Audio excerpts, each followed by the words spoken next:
Hi guys, so it's Lo. Welcome back to my channel. I hope you guys are all doing well. And in this week's video, I'm going to be sharing with you guys my tips and advice and my top 5 apps that I was using during my backpacking trip in Europe. If it wasn't for technology, I don't think I would have gotten as far as I did. For those of you who are planning to travel outside of the US, or just outside of your country and don't want to change their data package because they're really expensive. And just to let you know, those roaming charges are super expensive, so just be very careful and make sure you check with your carrier and see what kind of plans they have for you. Or you can go on a more budget-friendly way and do what I did. So I called my carrier and they're asking me, if I wanted to go change my plan while I was traveling out of the country. And the rates were pretty high, like I said, I was on a super tight budget. And so I did a bunch of research, and the guy that I spoke with from my carrier, he said that you can use your smartphone, just put it on airplane mode, and you will not be using your data. So the entire 2 months that I was out there, I brought my smartphone and I didn't change my data plan or anything. I kept it on airplane mode. It worked perfectly fine. I wasn't roaming or anything. The apps that I used to communicate with my friends and family were Instagram, Facebook, and Skype, and iMessage. So anywhere that I had Wi-Fi, which was everywhere in Europe, you were able to connect, and it wasn't a problem at all. So let's go ahead and begin, and I'll let you know my top 5 apps that I used while I was traveling. Alright, app number 1 is HOSTEL. So HOSTEL is basically an app where you can go and find hostels all around the world on this conveniently app. You go into the app and you register. You put in your credit card account or your debit account and you link it together with the app. That way you can just book it and then it just automatically takes it out of your account without using the currency of the country that you are going to. So what I really like about this app is that it gives you live reviews of people that have left comments about the hostels that they stayed in. It's like a Yelp or a TripAdvisor, and it'll let you know people's experiences and what they rate the hostel at. This app was my ultimate favorite because I stayed in hostels most of the time I was traveling.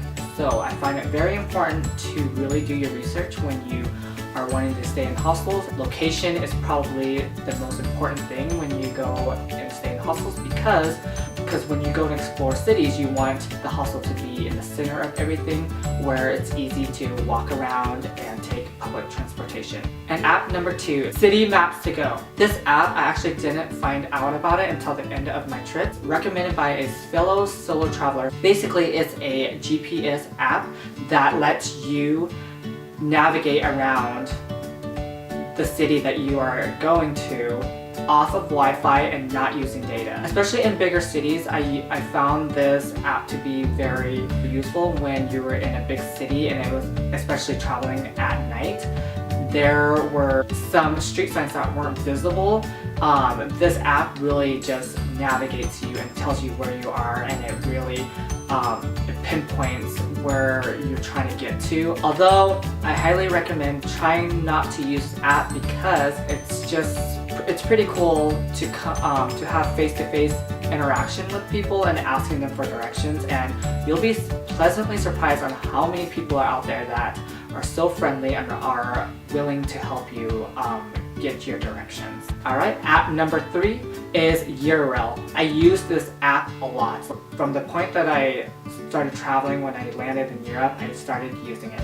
EURAIL, it gives you all the timetables of the transit system in Europe. When you want to go from point A to point B, you type in where you're at and your destination, the destination where you want to go, and then it'll give you a timetable on what station you should go to, the fastest time, and if you need reservations for any seats. And I use this app a lot. I used it throughout my entire trip and I loved it. So this will bring me to app number 4, GOEURO. GoEURO is an app for Europe specifically. It gives you all the timetables for buses, trains, and planes. It compares all the prices.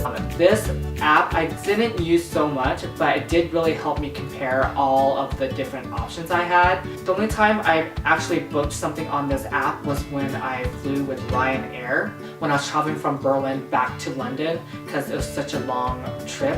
I found a really cheap ticket for about 20 euros from Berlin to London using this app. And my fifth and final app that I used was Google Translate. Google Translate is an app that helps you translate languages. So basically you can open up the app and you can scan words and it will translate it to you in whatever language you want it to. So of course, I translated into English. If I couldn't read a sign or something at the train station, I would scan it with my phone and it will translate it to me. Or if I was at a restaurant and I was looking at a menu and I didn't know what the food options were, I would scan it and it would translate it to me.